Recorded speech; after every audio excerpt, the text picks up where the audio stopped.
The clay in the second frame can be more compacted than the clay in the first frame because we don't have to press in a model.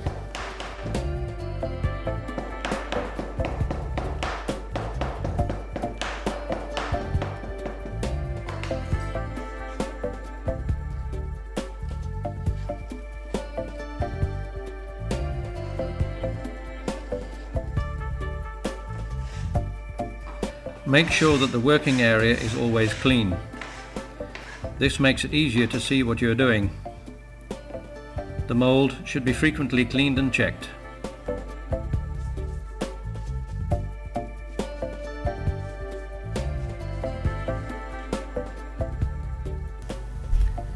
Prior to separating the halves, check the position of the index marks. Never pull apart in one go, but with meshed fingers, first prise the mould loose. Now we can carefully separate the mould. A simple ring such as this can easily be taken out of the mould, but if it should stick, first move it slightly. This will create enough extra space to allow the model to be removed.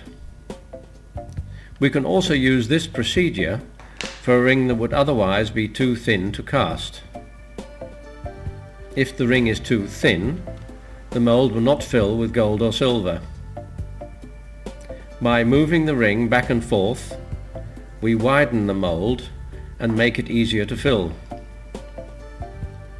A model used for casting should never be too thin. When casting, we should also make allowance for material shrinkage and the finishing of the casting. For this reason, we should always make a model a little thicker.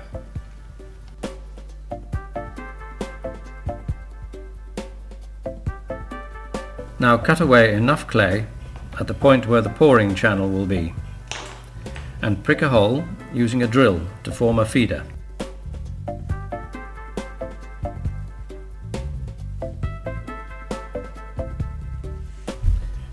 Put the point of a penknife in the hole and carve out a funnel. Cut the funnel deep enough to connect to the ring cavity. Flatten down all the loose particles of clay with the smooth end of a drill and make the narrow end of the funnel sufficiently wide. Ensure that the narrow opening in the feeder is never less than 4 mm wide.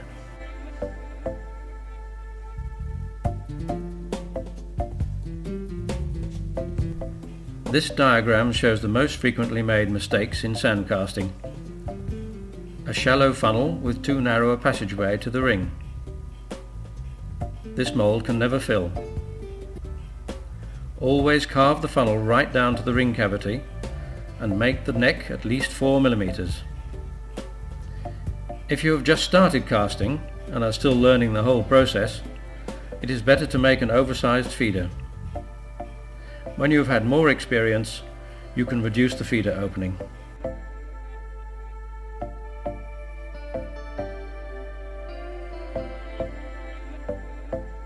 Opposite the feeder, we now prick a number of vents. These are the points where air can escape.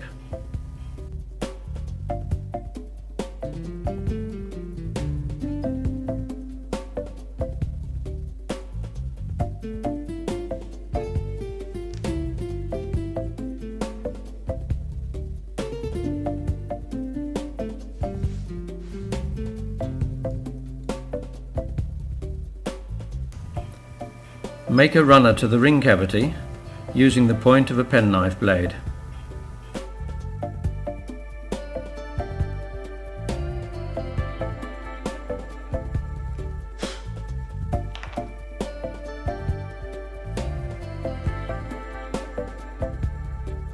It is also possible to make vents directly from the ring. This is generally preferable. Make sure that the impression isn't damaged.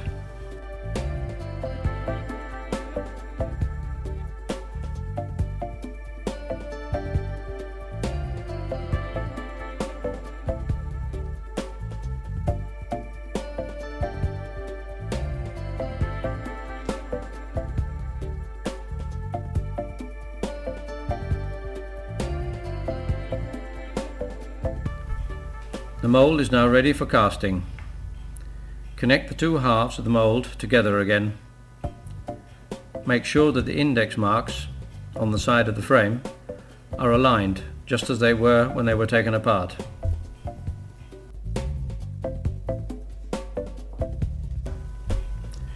One of the benefits of this casting method is that all qualities of gold and silver can be cast. Naturally, it is also possible to use gold and silver scrap.